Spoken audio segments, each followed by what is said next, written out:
Non veg lovers కూడా నచ్చే veg mushroom curry ఎలా చేయాలో చూద్దాం.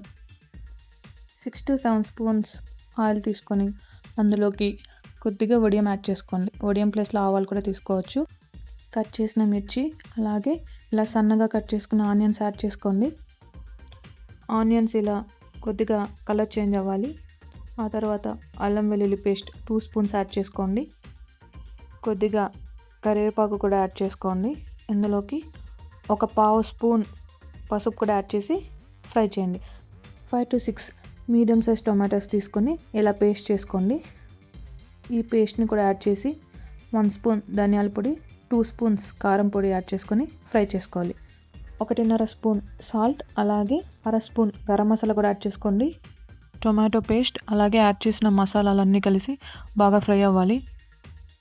250 గ్రామ్స్ బటన్ మష్రూమ్ తీసుకొని ఇలా పీసెస్గా కట్ చేసుకున్నాను. సో ఆ పీసెస్ని యాడ్ చేసుకుంటున్నా.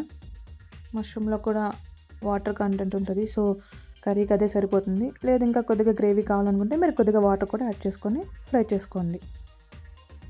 ఇందులోకి 2 స్పూన్స్ చికెన్ మసాలా యాడ్ చేసుకోండి. ఇదైతే ఆప్షనల్, కానీ యాడ్ చేసుకుంటే మాత్రం కర్రీ టేస్ట్ చాలా బాగుంటుంది. కావాల్సిన మష్రూమ్ కర్రీ రెడీ అయింది. టేస్ట్ చేసేద్దాం. ఈ మష్రూమ్ కర్రీని మీరు రైస్లోకి తీసుకోవచ్చు, చపాతీలోకి తీసుకోవచ్చు, అలాగే పరోటాతో కూడా ట్రై చేయొచ్చు.